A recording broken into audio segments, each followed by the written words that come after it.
Om Swastiastu. Assalamualaikum warahmatullahi wabarakatuh. Shalom, Namo Buddhaya, salam sejahtera, dan salam kebajikan bagi kita semua. Selamat datang di presentasi SKDB 1. Pada kesempatan kali ini, kami akan mempresentasikan student project fisiologi dengan judul pengaruh lingkungan pada dataran tinggi terhadap fungsi fisiologis tubuh manusia. Next slide. Berikut merupakan nama-nama anggota dari SKD B1. Next slide. Baik, di sini saya akan menjelaskan mengenai latar belakang. Sebelumnya, perkenalkan saya Devalin Zara Ramadan dengan 3 digit NIM akhir 016. Fisiologi adalah cabang ilmu biologi yang bertujuan untuk memahami mekanisme makhluk hidup. Fungsi fisiologi adalah untuk menjelaskan faktor fisik dan kimia yang bertanggung jawab atas asal-usul, pertumbuhan, dan perkembangan kehidupan, serta pengaruh terhadap lingkungannya. Adaptasi fisiologis merupakan penyesuaian fungsi alat-alat dalam tubuh makhluk hidup terhadap lingkungannya. Adapun lingkungan yang dimaksud seperti temperatur, iklim, dan ketinggian tempat tinggal akan berdampak terhadap adaptasi fisiologi seseorang. Next slide. Seseorang yang hidup pada daerah dataran tinggi dan dataran rendah akan mengalami adaptasi fisiologis tubuh yang berbeda. Adaptasi-adaptasi yang mungkin terjadi adalah adaptasi pada sistem respirasi, sistem kardiovaskular, sistem urinaria, dan hematologi, serta kebutuhan makanannya. Oleh karena itu, penulis tertarik untuk meneliti pengaruh lingkungan pada dataran tinggi terhadap fungsi fisiologis tubuh manusia. Baik, terima kasih atas kesempatannya. Perkenalkan saya Shani Kuswardi dengan 3 digit NIM terakhir 004. Di sini saya akan menjelaskan tentang rumusan masalah, tujuan penelitian, dan manfaat penelitian. Rumusan masalah. Apa yang dimaksud dengan dataran tinggi dan dataran rendah? Bagaimana keadaan atmosfer dataran tinggi dan dataran rendah? Bagaimana adaptasi respirasi, kardiovaskular, hematologi, kebutuhan makan, dan sistem urinaria pada dataran tinggi? Apa korelasi genetik dengan dataran tinggi? Apa efek detrimental pada dataran tinggi? Dan bagaimana patofisiologi di dalam kondisi lingkungan dataran tinggi?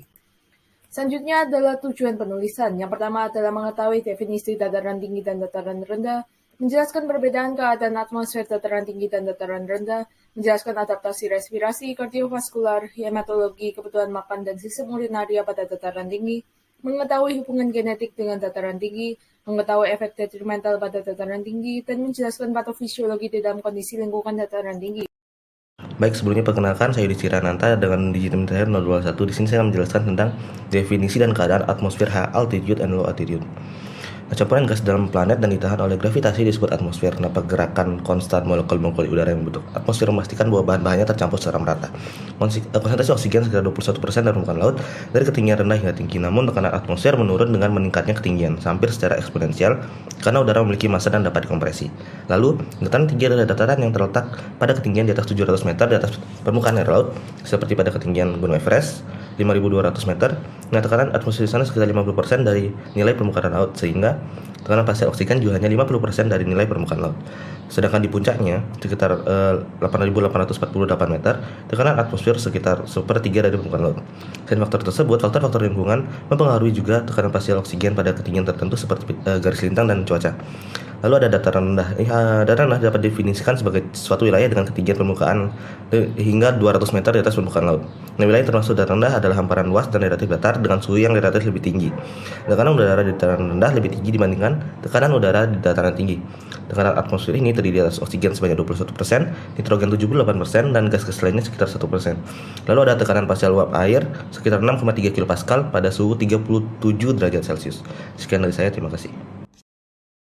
Baik, perkenalkan nama saya Krisna Jadwiraharja dengan 3 digit NIM terakhir 014. Di sini saya akan menjelaskan mengenai adaptasi respirasi. Oksigen seperti yang kita ketahui adalah hal yang sangat krusial bagi tubuh, terutama pada organ-organ vital seperti otak dan jantung. Persentase kadar oksigen di dalam atmosfer bumi adalah konstan.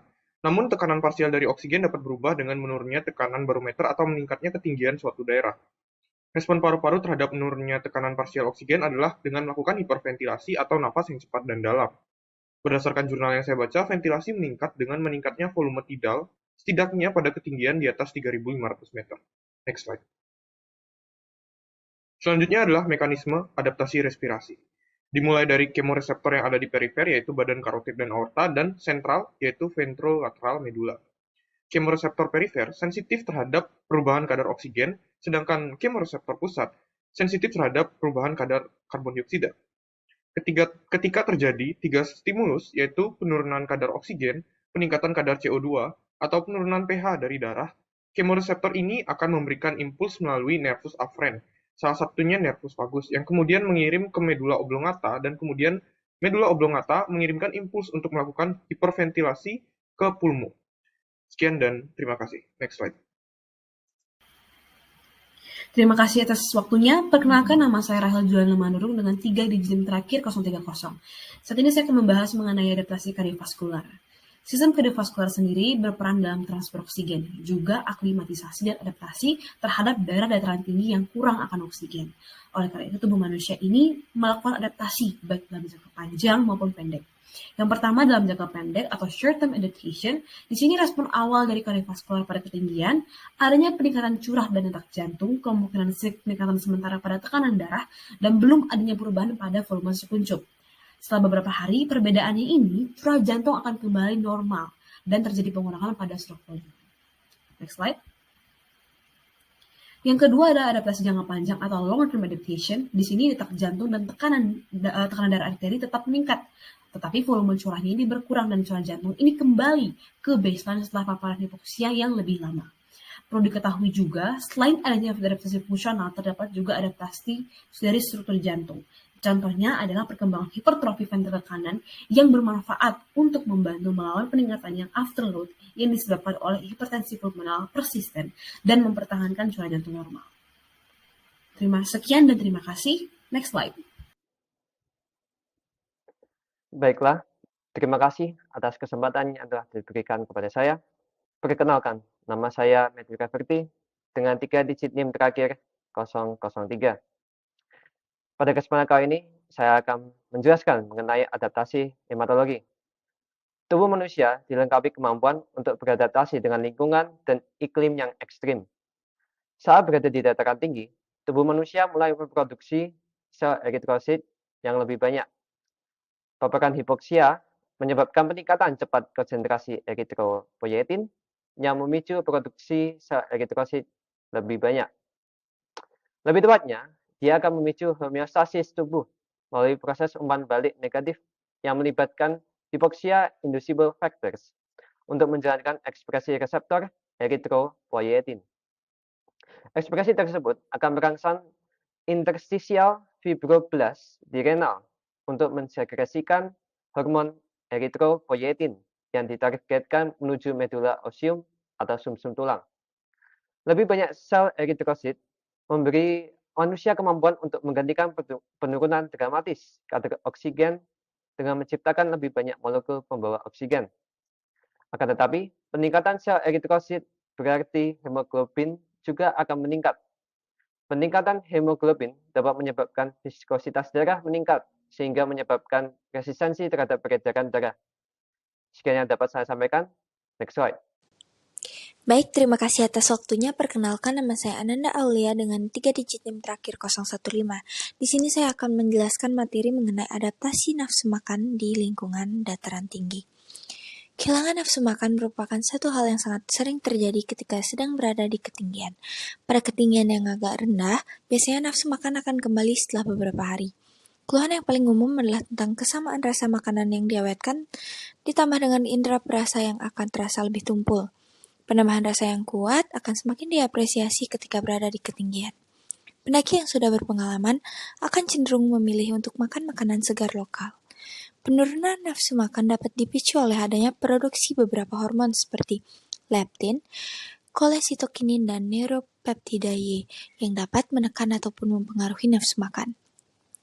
Penurunan nafsu makan ini penting untuk diketahui bagi pengunjung dari ketinggian rendah untuk dapat menyadari perubahan ini dan mempersiapkan dengan tepat agar dapat terhindar dari penyakit gunung akut atau AMS, anoreksia, bahkan untuk menghindari adanya penurunan berat badan yang ekstrim. Next slide. Perkenalkan, saya Alin Anas dengan 3 digit NIM terakhir 002 akan menjelaskan tentang adaptasi sistem urinaria. Pada paparan ketinggian tinggi ada perubahan yang terkoordinasi dengan baik dalam sistem pernapasan, sistem kardiovaskular, dan sistem ginjal, yang masing-masing dirancang untuk meningkatkan oksigenasi jaringan ginjal. Adaptasi fisiologis terhadap ketinggian tinggi ini pada ginjal dapat terkait dengan respons berupa strategi ginjal yang bervariasi terhadap ketidaksesuaian kadar oksigen selama jangka waktu yang berbeda-beda. Penurunan laju filtrasi glomerulus atau GFR terjadi karena hemokonsentrasi dan peningkatan viskositas darah, sehingga terjadi penurunan aliran plasma ginjal. Dalam satu penelitian, aliran darah ginjal dan fraksi filtrasi akan meningkat untuk mempertahankan laju filtrasi glomerulus dengan adanya penurunan aliran plasma ginjal. Pada paparan kronis atau berkepanjangan pada ketinggian, GFR akan kembali normal. Sekian dari saya, mungkin bisa di next. Baik, di sini saya akan menjelaskan korelasi genetik terhadap kondisi fisiologis dataran tinggi. Dari beberapa studi didapatkan suatu penemuan di mana orang-orang yang tinggal di dataran tinggi seperti dataran tinggi India, Tibet, dan juga Ethiopia memiliki gen HIF. Gen tersebut nantinya akan mengaktifasi subunit HIF-2 alpha dan juga PHDS dalam perannya sebagai kontrol regulasi oksigen terhadap kondisi hipoksia. Mekanismenya bisa lihat seperti berikut. Konsentrasi gas oksigen berubah pada lingkungan eksternal akan dideteksi oleh HIF alpha dan juga beta. Lalu akan menginisiasi PHDS dan juga FIH untuk melakukan hidroksilasi peptida atau protein tertentu agar mencapai kondisi stabil, serta HIF alpha dan juga HIF beta itu akan terintegrasi. Dengan begitu, nantinya akan mereka mengaktifasi gen-gen turunan untuk melakukan transkripsi dan produksi protein khusus dalam adaptasi terhadap kondisi lingkungan eksternal tersebut. Nah, di sini bisa lihat setelah dari mekanisme tersebut, maka nanti akan terdapat gen-gen turunan yang teraktivasi sebagai bentuk adaptasi terhadap kondisi perubahan dataran tinggi itu. Gen-gen yang berperan tersebut dapat dilihat pada tabel berikut.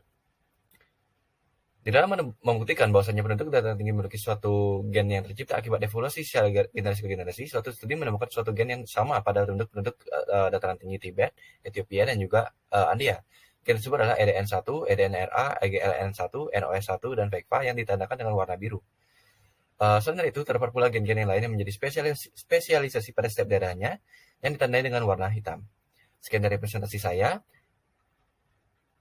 Baik, perkenalkan nama saya Niputu Sinti Harum Prasetya dengan 3 digit NIM terakhir 018. Kali ini saya akan menjelaskan mengenai efek detrimental. Ketinggian tempat akan memberikan efek detrimental terhadap orang-orang yang tidak bisa beradaptasi terhadap perubahan kondisi lingkungan. Beberapa efek detrimental yang dapat ditimbulkan diantaranya penurunan performa latihan, gangguan neurokognitif, dan juga gangguan tidur. Next slide. Yang pertama adalah penurunan performa latihan. Kurangnya kadar oksigen akan menyebabkan aliran darah lebih difokuskan pada otot-otot pernapasan daripada otot-otot dalam olahraga, sehingga kinerja atau performa olahraga akan menurun. Salah satu buktinya adalah hasil pertandingan sepak bola di Bolivia yang diselenggarakan di stadion dengan ketinggian lebih dari 3.600 meter, yang mana tuan rumah memiliki persentase pendapatan poin sebesar 92,7%. Yang kedua, gangguan neurokognitif. Setiap sel dalam tubuh membutuhkan oksigen secara kontinu untuk menjalankan setiap fungsinya. Apabila tidak terpenuhi, maka akan terjadi gangguan jaringan khususnya di otak sehingga menyebabkan beberapa gejala neurologis. Salah satunya adalah kematian di pesawat pembom ketinggian pada Perang Dunia Kedua yang diakibatkan oleh hipoksia serebral, serta pendakian di ketinggian yang mengakibatkan berbagai gangguan fungsi neurokognitif seperti memori jangka pendek, keterampilan motorik, belajar, persepsi, dan juga bahasa. Yang ketiga, gangguan tidur. Asupan oksigen yang berkurang dalam darah akan menginduksi kestabilan pernapasan, yakni perubahan pola pernapasan menjadi pernapasan periodik yang menyebabkan tidur cenderung akan terfragmentasi, yang mana akan lebih pendek dan juga kurang efektif. Baik, perkenalkan saya Richana Bianca Kusuma dengan 3 digit NIM terakhir 025 akan menjelaskan patofisiologi di dataran tinggi. Yang pertama ada acute mountain sickness, yaitu kelainan neurologis yang biasanya menyerang pendaki gunung saat berada di ketinggian. Kombinasi gejala non-spesifik muncul beberapa jam setelah pendakian dengan keluhan utama sakit kepala, pusing, anoreksia, insomnia, kelelahan, muntah, dan ketidakseimbangan tubuh. Acute mountain sickness dapat terjadi melalui kegagalan autoregulasi aliran darah otak, penurunan tekanan parsial oksigen, dan peningkatan tekanan kranial sehingga menyebabkan perpindahan dan peragangan serabut saraf sensitif pada sistem trigeminofaskular. Selanjutnya ada patofisiologi high altitude pulmonary edema, merupakan edema paru non-kardiologi yang kemungkinan dapat terjadi pada 2-5 hari setelah pendakian di atas 3.000 sampai 4.000 meter. Gejala awal mencakup eksersi dyspnea, batuk, dan hilangnya kapasitas latihan selama pendakian. Saat mengalami edema, batuk semakin berat disertai dengan kesulitan bernafas saat istirahat. Patogenesis high altitude pulmonary edema dipandang sebagai vasokonstriksi paru hipoksia non-uniform yang menyebabkan terjadinya kegagalan, penekanan kapiler paru, dan edema dengan permeabilitas tinggi. Sekian yang dapat saya sampaikan. Terima kasih dan next slide. Terima kasih atas waktu dan kesempatannya. Sebelumnya perkenalkan, nama saya Gede Indra Prabawa Putra dengan 3 digit NIM terakhir 022. Di sini saya akan menjelaskan mengenai patofisiologi dari High Altitude Cerebral Edema atau HCE. Jadi, High Altitude Cerebral Edema atau HCE pada umumnya diawali oleh AMS dengan adanya sakit kepala serta keluhan gastrointestinal berupa muntah. Meskipun demikian, kasus HCE dapat terjadi tanpa kehadiran AMS. Untuk manifestasi klinis dari HCE itu sendiri adalah berupa sakit kepala yang parah, ataksia, lesu, kebingungan, nyeri kantuk, pingsan, hingga koma. Gejala lain yang juga turut timbul meliputi mual, muntah, halusinasi, cranial nerve palsy, hemiparesis, hemiplegia, dan kejang. Next slide. Untuk patofisiologi dari high altitude cerebral edema itu sendiri, yang pertama diawali dengan hipoksia yang terjadi pada tempat yang tinggi. Hal ini kemudian akan memicu respon neurohormonal dan hemodinamik yang kemudian akan mengakibatkan vasodilatasi cerebral terinduksi hipoksia. Kemudian implikasinya adalah terjadinya perfusi berlebih pada bantalan mikrovaskular cerebral yang akan mengakibatkan hipertensi intrakranial yang berakibat pada disrupsi pada sawar darah otak. Hal ini kemudian akan berujung pada timbulnya edema cerebral. Baik, jadi sekian penjelasan dari saya. Terima kasih.